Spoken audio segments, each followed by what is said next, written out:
Hey, so this is not easy to talk about, but it's time for us to talk about it. I'm sure you've seen all the celebrities posting about the war between Israel and Hamas, or on the other hand, people criticizing famous people for not speaking out. Today on the podcast, we wanted to talk about a big question, which is why do we ask celebrities to speak for us?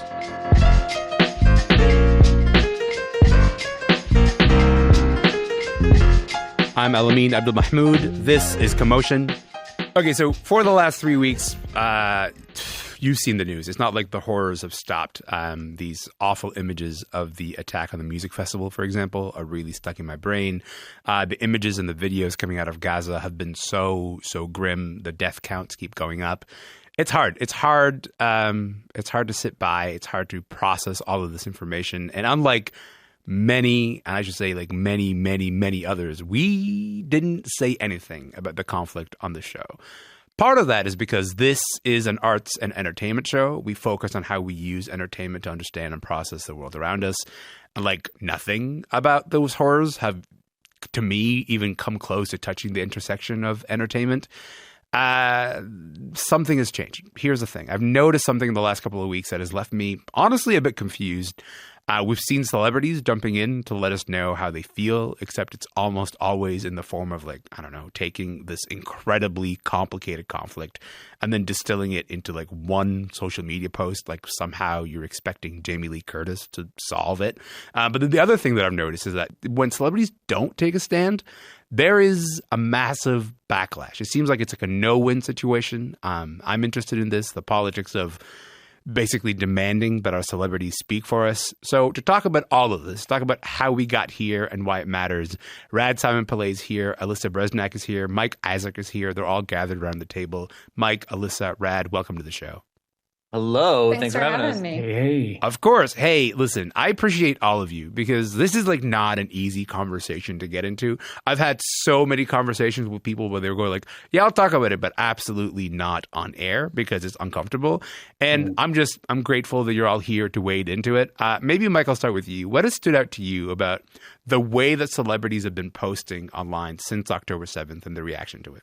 I think the thing that really struck me from the beginning was just, I opened Instagram, I opened Twitter or whatever it's called now. I opened like basically the apps that I use and was just immediately confronted with like, you have to have a post right away. And whether it was a celebrity, whether it was just like a random person like myself, whether it was my parents, I feel like it was very much this thing is in your face. You're seeing some of the worst images in the world. And then you're seeing these sort of copy pasted memes going around from people who might have formed a more like cogent thought or whatever, but also like roped you into immediately saying, this is how you have to have a stance on it. And that was difficult for me. I imagine it was probably difficult for celebrities too, who are already kind of looked to have stance on large social issues. But like, for me, it's like, there's a lot happening right now. I need like 5 minutes to digest what is even happening in the world, much less, generations of conflict that we need to sort of chew through and figure out what's going on. So it was just very fast. Well, let alone the idea that like if you open Twitter, the ecosystem of Twitter has changed so much just in the last couple of years or so that, where it once used to be sort of this reliable place where you can get some decent information or be able to comb through what is reliable and what is not. That looks vastly different now than it did even 2 years ago. I want to come back to that in a moment, but maybe Rad, I'll go to you. You're a film critic. You spend a lot of time around celebrities. Every time I see you posting a picture, you're like, oh, Rad knows another famous person. I love that for you. Why do you think so many of them think, what the world needs right now is it needs to hear from me. I'm the person. I mean, like, you could put it like paint it like position it like that where it sounds narcissistic, but I think there's this like really rich history of celebrities taking on activism, and some people are kind of continuing that thread, right? Like, because it's like, I mean, you think back to like the civil rights era, and who did you have? Like Harry Belafonte and Lena Horne at the front of the marches and stuff like that, right? And we can't deny that a lot of people look to their celebrities, look to their faves to help kind of align where they are. Like, if I agree with this person on this matter, hopefully they could be my guiding light on these issues that I'm having a hard time understanding. So we do count on celebrities in some way to guide us in that, especially because they're the ones we're listening to, especially in, like you mentioned, the social media world and the way, like, you know, we're now fighting these algorithms, like, you know, and we're all like kind of like distilling our, like, all of our information is now coming from these influencers rather than real journalism. And I would love to see the day where journalism is more empowered, where people are listening to that. But right now we do have to count on celebrities. But also, like, just think about the precedent you set. If you were a celebrity who sang at Joe Biden's inauguration, if you were a celebrity who, you know, has endorsed your fave politician, or you took a stand on Black Lives Matter, you took a stand on some issue, then, you know, like then you do build this expectation that you're engaged with the world, and we want to see what you think about that. But also, if you are an artist who creates relevant and like entertainment that is relevant, that speaks to kind of geopolitical issues. If you are James Cameron and you're appropriating the story of colonialism for your CGI spectacle Avatar, then we expect a certain stance. You know, if you are Matt Damon and you made Bourne movies about American imperialism, we expect a certain stance. I guess the expectation is, instead of waiting to make content about this years down the road, say something now. I think what's striking to me about that is that as I watch those statements, I think there's just like a really big gap between celebrities that I expect would have something to say about this and celebrities who, in my mind, I'm like, you are in 5 commercials. I'm not really sure why we're hearing from you and what your place is in this. Some of the folks we've heard from have been like people like Gigi Hadid, Justin Bieber, Macklemore had like a really passionate statement that he posted, and somehow people, you know, his statement was so resonant with some people that they were like, I'm sorry for all the years that I spent telling you to mackle less. Please continue to mackle even more. Yes, please mackle more. Please mackle more, Mr. Macklemore. So I think that speaks to what you were saying, Rad, about this idea that, you know, if we expect them to have a certain set of politics or expect them to sort of have a certain vantage point, then this is the kind of moment where you go, okay, I'm going to turn to you. Alyssa, I should point out that it's not just celebrities and their social media managers rushing to the nearest microphone, right, and being like, okay, I gotta say something. They are being asked. Like, sometimes they'll just be out in the world trying to mind their own business, and then someone will come up to them. I want to play you this clip of Adam Driver trying to do this press conference for his movie last week. Tough week this week. What's your message of hope? Peace. That's it. Alyssa, it is a tough video to watch because he just turned to this reporter and then he got asked a question and he's like, I'm just trying to walk this red carpet, man. I don't understand how you expect me to have cogent thoughts immediately in this moment. You can feel the awkwardness. But Alyssa, why do you think we're asking celebrities to comment? Like, why do we care? Well, I think that in the case of the media, the answer is that everyone wants to piggyback onto the biggest news story out there to drive readers to their coverage. I think the reason that people read those stories speaks to the outsized influence of celebrity. We are experiencing, I think, a real lack of leadership in the realms of politics, like participation in organized religion is down. Like, celebrities really play that role for us now. And so, yeah, like, if you've seen all of Adam Driver's movies and you've been inspired by them and you've maybe like reflected, sort of decided that he's a good person because of the roles he's played, you want to know what he thinks, because that helps you sort of center yourself in the moral grounds of this like parasocial universe you've created for yourself. And I think that those relationships with celebrities are much more intimate than in the past. I think we have placed really high expectations on them because we feel like we know them because they're online or they're, you know, in our feeds or on our screens so much more. Well, I was going to say, Mike, there's a real sense that the intimacy has shifted because, you know, Rad mentioned like Harry Belafonte earlier, and like you could see his images on the screen and say that person shares my values. Now it's much more different in the sense that, you know, when I encounter celebrities for the most part, it's like on my Instagram feeds. The idea that social media connection has kind of given us an even deeper sense of intimacy with these celebrities, right? Oh, 100%. I think Alyssa's sort of point about parasocial relationships is totally key. If I have people who I'm listening to on a podcast every day, like such as yourself, Elamin, maybe I feel like I am more intimately connected to them, and start to wonder, why aren't you saying something? I do think, I guess, hope that people are allowed to say, hey, I don't feel adequately qualified to even weigh in on this thing right now because I am not educated. Like, I talked to a guy who's, I guess, semi-famous the other day, and he was just basically like, this is awful. The world is awful right now. I also don't know a whole lot about the history of this conflict, and I'm embarrassed to say that because I feel like I should know more, but like I don't know what to do with that. And I feel like people should be allowed to say that. But to your point, like if I'm already with someone, quote unquote, with someone on social media every day, going live on their Instagram or seeing them, like you said, Rad, they have a history of speaking out against or for other causes. Then an expectation kind of grows with that immediacy, I think, for a lot of people. First of all I've ever wanted to be described as is semi-famous. That's a fantastic. It's a fantastic description. You are. But listen, stop it. But I honestly, to that point, though, this idea of like normalizing a celebrity or anybody just saying, I don't think I know enough about this. Because honestly, one of the most frustrating moments so far of this entire the entire coverage that we've been seeing when it comes to celebrities has been this post that I remember Justin Bieber had posted.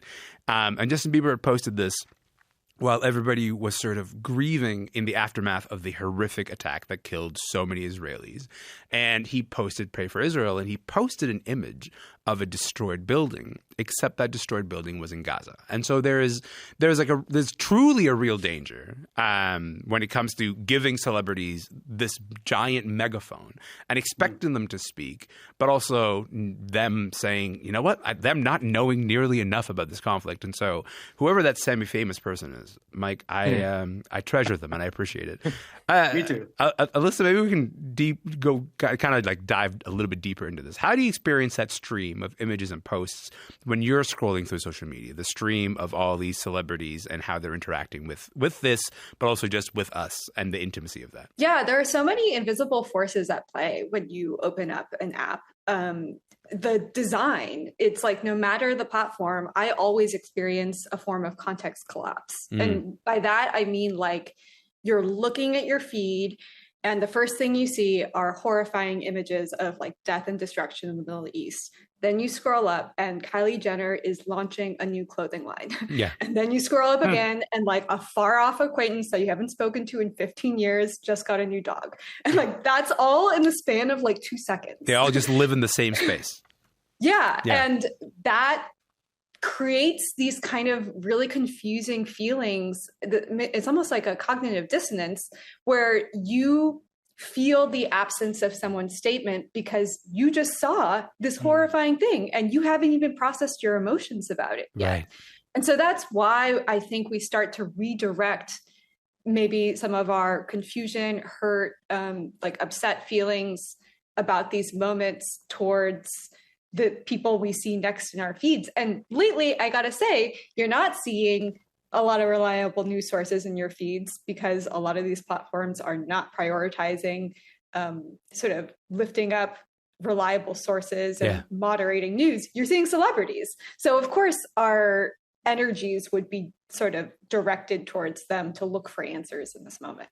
Well, Rad, I should also say, like, for the celebrities that do speak up, like there are consequences to doing so, right? There are real world consequences to doing so. Like Bella Hadid's family got death threats after she shared her opinion. Tom Cruise and Natalie Portman's agent, same agent, Mahad Dakhil, she had to resign from her agency's board after her post. What do these reactions tell us, you think, about the stakes of famous people speaking up? I mean, it's just a matter of like the stakes are real. Right. And the thing is, though, like, I mean, I think we should also kind of take into account that people are losing their job for taking a particular stance. And so, you know, this isn't a matter of employers disciplining, you know, their staff for wading into politics, which they have no business wading into. This is about this is about punishing people who are not, going along with the dominant narrative. right? And the bottom line is, like, you know, if you're just someone that is going to say something that is aligned with the dominant narrative, then is it even worth saying? But we also got to talk about like the very real increase in anti-Semitism in this country particularly, but also the rise in Islamophobia after October 7th. So there has been real consequences in terms of how people talk about this. That's really what we're attempting to do here, because something feels really broken about the way that we have this conversation.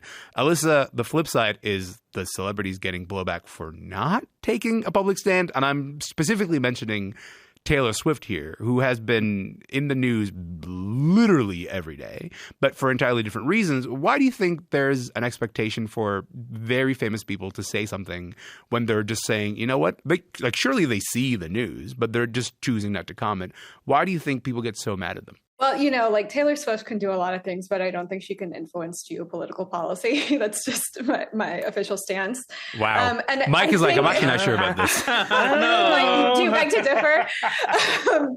I would say that the reason is, like, she is a news cycle. Recently we saw that I think USA Today was hiring a Taylor Swift reporter because she has the ability to like influence economies and all that jazz. But I would say that, again, it's about seeing this person in every single headline next to these images in your feeds and saying, okay, like she needs to be part of this somehow. She's a part of every single other thing. She's somehow my algorithm has, like, my entire Reels feed is just like little clips of Taylor Swift. Like, why isn't she speaking to this thing that's really important? You say somehow like you weren't at the Eras tour in Los Angeles, which I know you were, but I continue. Yes. Yeah. I mean, like, I guess I mean to say that I care about a lot of other things except for Taylor Swift. And yet the algorithms of my social media feeds have figured out that I enjoy her music and that I went to her concert, and they've only served me that stuff. Right. So I think like what I'm talking about again is these invisible forces where it's like, oh yeah, the algorithm is reinforcing this already really popular thing because they know that it's guaranteed to get them engagement. Right. And then ultimately that pushes down a nuanced conversation about the Middle East to the point where we're like, whoa, what does Taylor Swift think? Because she's at the top of all of our algorithms. Right. Can I add something to that, though, Elamin? Of course. Like, she seems kind of caught in the middle of it because of because of the people around her. I don't know if you saw the Twitter account, the Taylor Swift fan Twitter account that went ghost for a year. Taylor Swift updates. I remember the story very well. Yeah. And then the person came back. They're like, "Oh, I'm sorry, I was gone," and people are wondering why. It's like, "Oh, because I was in jail. She was in prison serving the Israeli army." This is actually like a really big story. A really big story in Taylor Swift fandom is, you know, Taylor Swift updates, which is like this account that existed, and as you said, it just went dark. And the reason it went dark is I don't think it was a year, but it was like a couple of months without posting. And then she came back and she was like, "Sorry, I've been gone. The reason I've been gone is because I was in prison." And someone was like, "What?" And she explained is she refused to serve in the IDF, which is mandatory service in Israel. And because of her refusal, she was jailed. I think she was jailed 2 times. And then she came back. And the most incredible part of that story is that she was posting. I remember this so clearly. She posted papers with her thoughts about Taylor Swift from prison because she was like, she didn't want to miss a news cycle, and so she caught everybody up about like all of her updates. But Mike, does this make sense to you when you not the Taylor Swift update story, but that does make sense to me. No, but I meant like this idea that like if you're Taylor Swift, if you're a Swift fan, that you're like demanding that Taylor speak on this, and if you're Taylor Swift, that you kind of say nothing in this moment. It does make sense to me. I think we're in this moment now, especially where, at least in the US, political leaders, with a few exceptions, AOC being one of them, like political leaders are not people's heroes anymore, and not people we look up to. I think people in sports, I think people in the sort of cult of celebrity around certain people. Taylor Swift is the most obvious. I really do admire how probably one of the most savvy business women out there right now, and probably also why she's not saying anything. Yes. But I think also, like, how long can you play that card? Does she wait out the news cycles to sort of feel if people get past it or not? But it makes sense to me because in the absence of maybe, let's say, people we used to look up to, kids who used to want to be the president of the United States when they grew up, or Prime Minister of Canada, I should say. Yes. That's not as much the case anymore. They want to be pop stars. And when your heroes aren't speaking on things that matter a lot to you, you really feel it. And I don't know how to navigate that tension, but I think the fact that we are on Instagram 24/7, or at least a lot of young people are, you can really feel it. That totally tracks and makes sense in terms of how I experience the world, in terms of how many young people I know are like, my career goals is like to be like either a pop star or an influencer. And then you kind of watch the space and see how those people navigate moments like this. Rad, it is notable to me that Drake, who is Jewish, and DJ Khaled, whose parents are both Palestinian, are also saying precisely nothing. Does that make sense to you?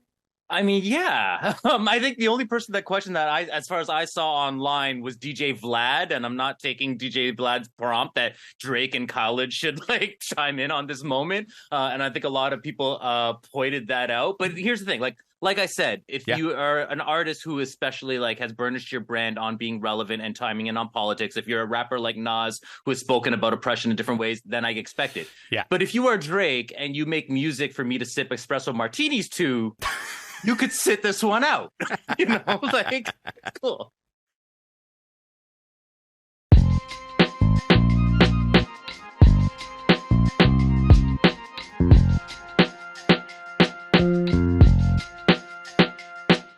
Listen, if you're just joining us, this show is called Commotion. My name is Elamin Abdelmahmoud. Rad is here. Alyssa's here. Mike is here. And we're talking about a conversation that, generally speaking, is not easy to have. We are talking about the conversation. This is about how we talk about this.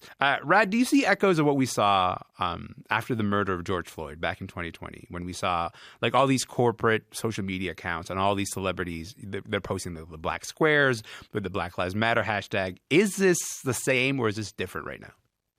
I think it's like part of it is the same, and it gets really interesting where it becomes different, right? Because the part that's the same is you see this rush for everyone to show a certain set of solidarity. Like everyone, during after George Floyd, the black squares went up. Everyone wanted to make sure you knew they were aligned with the same cause.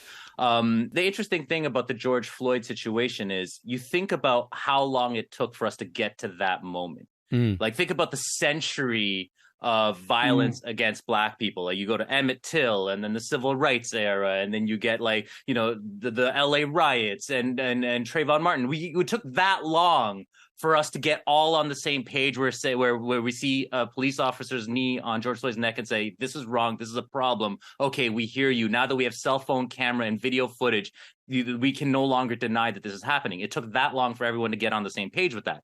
So now we saw a similar recreation of that kind of moment initially with this situation. Yeah. But then there was the pushback because the people who actually did the reading back in 2020 and whatnot said, oh, hold up for a second. Like, no, like, there was the people who rushed to judgment to post certain things. And then there was the people who questioned it more. And I think that's where the difference is. Where now it's not as like we're not all on the same page here. And I think the reason we're not all on the same page here has a lot to do with 2020 because people became more cognizant. I think it has a lot to do with the fact that, we may be trampling on social media right now because social media is, we're getting all this fake news and stuff. But I think if it wasn't for social media, we wouldn't be having this conversation right now. We wouldn't have these alternate voices. We would have embraced a dominant narrative like we have for so long. And now, because of social media, we're hearing the alternate voices, and now there's this debate, and that's why there's this pushback to that rush to posting, so to speak. I hadn't thought of it that way. I hadn't thought of the merits of social media being that, like, the way that this is complicated is precisely because there's competing narratives when maybe, 15 years ago, 20 years ago, we wouldn't have had that same complication. Mike, actually, to that end, I want to go back to a moment of this was just after 9/11, and look, it's all kinds of loaded and complicated to quote Dave Chappelle out of all people, but I'd like to play you a bit where from the era when Dave Chappelle used to nail it, and this is where he, I think, really nailed it. I remember right around September 11th, Ja Rule was on MTV. That's what they said. We got Ja Rule on the phone. Let's see what Ja's thoughts are on this tragedy. Who gives a what Ja Rule thinks at a time like this? This is ridiculous. I want some answers that Ja Rule might not have right now. I think when bad shit happens to me, I'll be in the crib like, oh my God, this is terrible. Could somebody please Find Ja Rule, get hold of this motherfucker so I can make sense of all this. Where is Ja? Add me Ja Rule. Oh man, that bit stands up today. Like this idea of like, can someone find Ja Rule so I can make sense of all this? Dave Chappelle is really hitting on something there. But what's different about that time is that media used to call celebrities, right? We used to be like, get Ja Rule on the phone, get him in the studio so he can comment on these pressing matters. But now it's different, right? Celebrities can just go on social media and then their thoughts are out there. How much of this is about the medium and the sort of immediacy of access, do you think?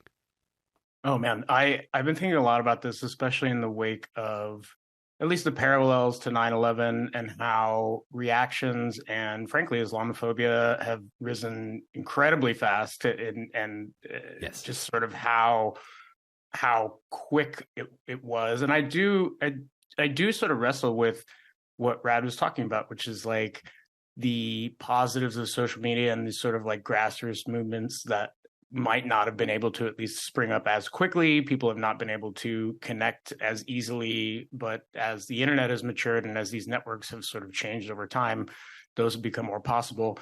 But I also think that just sort of immediacy and the sort of desire to the way social media is designed, in my opinion, how it sort of sucks you in, prompts you to say what it wants you to say, to participate, to sort of feed the beast, to keep things scrolling, has really sucked us in a way that worries me. And like, I think it's very easy to have reactions that you might not have fully thought through, and that sort of instantly defines you once it goes viral. And, you know, people are like, okay, that's what Amy Schumer thinks. Okay, that's what Sarah Silverman thinks. Okay, that's what Bieber thinks. And just to your point, I think celebrities are also sort of weighing how to navigate that. Maybe they can be very curated and careful on, you know, they don't have to necessarily go on the Tonight Show or something to express their opinion. They can just say, this is when I'm going to use my Instagram account to sort of speak out or not. And I think they're navigating that too. Alyssa, this is hard for me to puzzle through. So just work with me as I sort of get through this. Because thank you so much for being here. I think the thing that Mike just mentioned, this idea of what social media has made possible and the things that end up going viral because of it. What's been frustrating to me is how like there's very little room to hold two opinions at once. You know, like sort of pigeonholes you into a single narrative. And so my question to you is real simple, and you'll be able to solve this. How do we get out of this? How do we get out of the way that social media sort of holds us to this sort of single opinion dynamic that is clearly not healthy for a functioning society? Yeah. I mean, I think it's really important to recognize, like Rad was saying, that there are really sort of helpful ways to use it, which is to sort of connect to other resources and see where there are activist events. I think I remember when the protests were going on in 2020, I found a lot of amazing reading material that sort of helped me continue my learning experience offline. Yeah. But it was through like Instagram posts. Sure. So I think that like we have to be really cognizant of using the internet as a tool to expand the conversation, to make it more nuanced, to add gray area as opposed to flatten it. And I think we have to be really cognizant of when we have an instinct to flatten it. And that is an emotional thing. Like if you're getting mad at a celebrity online for this issue, I would suggest logging off and maybe spending some more time reading or like writing your own thoughts about it. Because to me, this is a redirection of a lot of helplessness and sort of like ambient feelings that we can't direct anywhere else. We can't direct them to our politicians because like, who knows what they're doing. It's a matter of finding an outlet that's useful and that leads to more enlightenment as opposed to drawing of like really stark lines. Mike, to me, the big lesson there is sometimes on the internet, if you suddenly find yourself feeling angry, more often than not, someone is trying to make you feel that. And like maybe you, as it is in real life, maybe you should not immediately respond to that feeling, right? Oh my God. You have sort of taken my philosophy of the past few weeks and iterated it very well. I have been off Twitter for almost 3 weeks now, and just it's been very good for my brain. I think trying to look, I think probably with most things, like in moderation, some of these platforms can be fun or helpful. And I made a lot of Twitter helped my career for a very long period of time. And now it doesn't as much. That's a whole other conversation because of how destroyed it is and how bad the new ownership is. But I think when I looked at how it was going and the immediate sort of information I was getting and the immediate sort of like, frankly, just like pain and awfulness that caused me to look at it, I was just like, I don't need this in my life as much. There are other ways I can stay informed and do my job and connect with people that I want to connect with and not be sort of called to being upset every 15 minutes when I scroll through my feed. So I think I'm not saying like go full hut in the woods, but I'm definitely stepping back a little bit more. I'm joining you in the woods, pal. Make room. I'm coming. Rad, when we think about, maybe this last word to you on this, when we think about language and the way that celebrities either speak up or stay silent on a personal level, how does all of this resonate with you? I mean, for me, the silence is pretty crushing because like we need voices out there. And I think only because like, you know, this is a conflict where the narrative really matters. And I'll tell you why narrative matters. And I'll tell you, like, as you know, personally, I am Tamil, or a lot of you know that I'm Tamil. I came to Canada as a refugee as a child, escaping a conflict in Sri Lanka, a conflict between the Sri Lankan government and the Tamil population, largely represented by the Tamil Tigers. Now, I grew up, you know, with the Tamil Tigers being the group you identified with as the people fighting for your cause, fighting against the suppression of your people. You know, my community was raising money to support the Tamil Tigers. My grandma had their flags and the leader, the poster of the captain Prabharan on her walls. The media, the narrative around the Tamil Tigers, they were called freedom fighters, they were called militants, they were called rebels. Then 9/11 happened.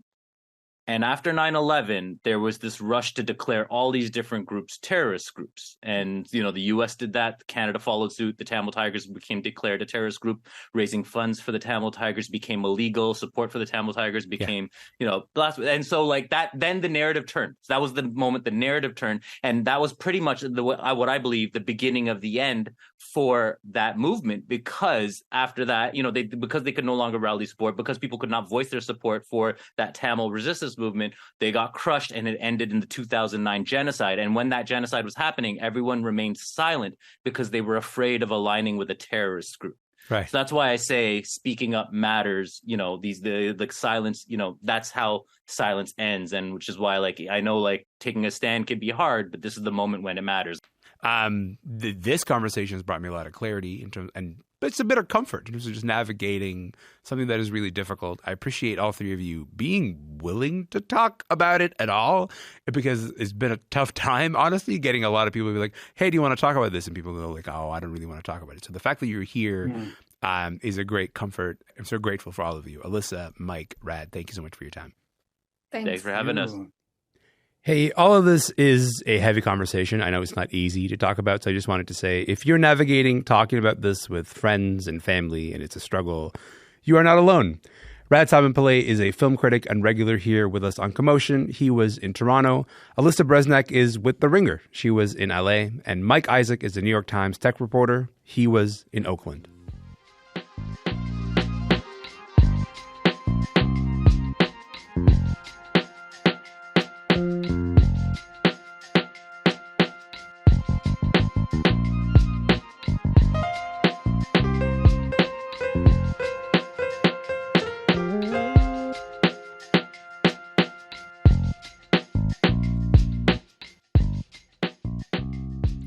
That is it for the podcast today. Tomorrow we're back, and we are talking about one big entertainment story this week, and that is Britney's memoir. Britney's memoir just came out earlier this week. There is a lot to talk about. It's always interesting to me when pop stars choose to speak for themselves But with Britney Spears, I think the stakes are much higher. She's revealed some really shocking things in this memoir. One that really sticks with me is she shared that she had an abortion when she was really young because Justin Timberlake didn't want to be a father. We're going to talk about Britney tomorrow. That means talking about all the things from the conservatorship to the way that she's been framed in the last few years and who gets to own that narrative. And with the introduction of this book into this, we'll get into how the book reframes so much of what we think about her and how we think about her. I'm really looking forward to that conversation. That'll be tomorrow. And remember, you can listen to any episode of Commotion anytime you like, wherever you get your podcasts, including, by the way, on YouTube now. You can find the whole show on YouTube every single day. My name is Elamin Abdelmahmoud. I'm going to be here tomorrow. I hope that you've had a thoughtful journey with us today on this conversation. I'll see you tomorrow. Thank you.